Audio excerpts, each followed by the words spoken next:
Pwede na ba, Carissa? Apo. Pwede na. Good morning, everyone.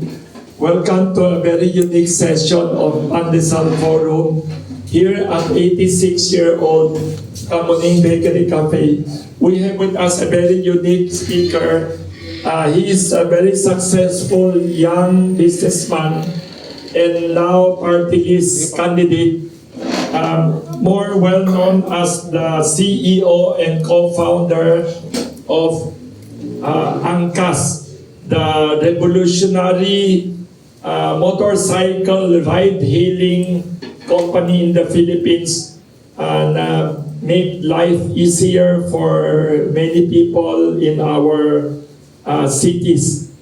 With over 8 million downloads and 50,000 biker partners all over the Philippines, itong Angkas stands out as the foremost app-based service provider in the country today. And the person behind Angkas, known as Mr. Angkas, is George Royeca. So let us hear what he plans to do aside from success sa business. Before we start I'd like to acknowledge si Aldrin Chua, may-ari ng Best Pop Pipes.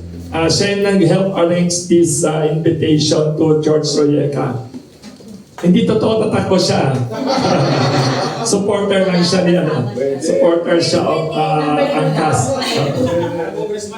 Yes.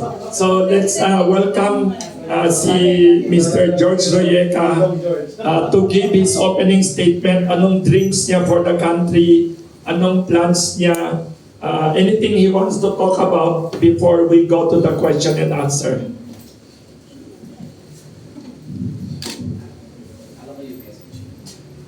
Maraming salamat po to Wilson.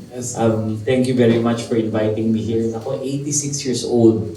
How I wish na businesses or our businesses are that long, no? We have that much longevity. Yes. So we have much to learn from you, Boss Wilson. And of course, maraming salamat to the young upstart naman. Yung bagong guard po, Boss Wilson, si Aldrin, no? Yan po ang susunod na congressman po natin. So, po natin yun. Next election. Dito sa community din. Maraming pasalamat po sa inyo. Ang pangalan ko po si George Royeca. Marami pong tumatawag sa akin na Mr. Angkas. Kasi 8 taon na po ang nakaraan, yung itinaguyod po natin yung sistema ng Angkas. At dahil dito, nakapag-angat po tayo ng maraming kabuhayan. Maraming Pilipino gumanda po yung buhay dahil sa isinagawa natin. Kaya naman po nakita natin ano yung potensyal. Maraming oportunidad para sa mga manggagawang kinikilala ngayon ng gobyerno na hindi informal. Kasi po sa panahon ngayon, meron pong mga empleyado na talagang napakaganda po ng sistema at suporta na galing sa gobyerno. Ilang dekada na po natin pinag-aaralan at pinag-sinaayos sistema na para sa ating mga empleyado. Pero marami na pong iba't ibang klaseng manggagawa na hindi naman po nasasakop ng tradisyonal na pagka-empleyado. Kaya ito po yung isinusulong natin. Nagawa po natin ito sa pagmumotorsiklo sa pamamagitan ng sistema ng Angkas at marami pong mga kabuhayan na suportahan natin at nairaos po yung pamilya nila sa kahirapan. Ilang libo po na mga biker ang nakadepende sa motorsiklo at gumanda po yung buhay dahil sa sistema ng Angkas. And this is what we want to institutionalize. No? We've seen how it works. We have a proven track record. Bago po tayo pumasok sa larangan ng politika, meron na po tayong resibo. At itong pong resibo ay gusto nating palawakin. Itong mga nagawa na po natin mga programa, nagawa po natin yung informal na manggagawa na tinatawag po nilang habal-habal na paligal po natin. Hindi lang po yun. Nabigyan po natin sila ng kalidad na profesyon. So ang tingin sa kanila ngayon hindi na katulad dati na basta-basta na lang. Umangat na po yung antas ng kanilang kabuhayan At dahil po dito, mas gumanda po yung pagkilala at respeto hindi lang ng taong bayan, pati ng gobyerno sa kanila.